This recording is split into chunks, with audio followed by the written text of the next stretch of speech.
వంటగది మహారాణిని నేను, వంటగది మహారాణిని.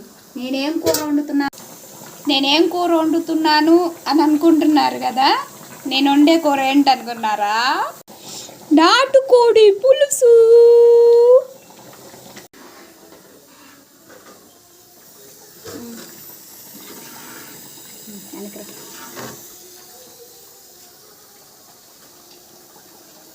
నాటుకోడి పులుసు చేస్తున్నాను.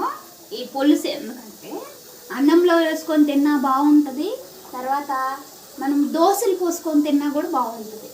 సాయంత్రం దోశ పోసుకొని తినాలనుకుంటున్నాను. ఏంటి ఎప్పుడు చూసినా నువ్వు నాన్ వెజ్ వండుతావా అని అడుగుతున్నారు కదా. అవునండి బాబు, మా అత్త బతుకున్నప్పుడు పొద్దుగూకులు వండేది.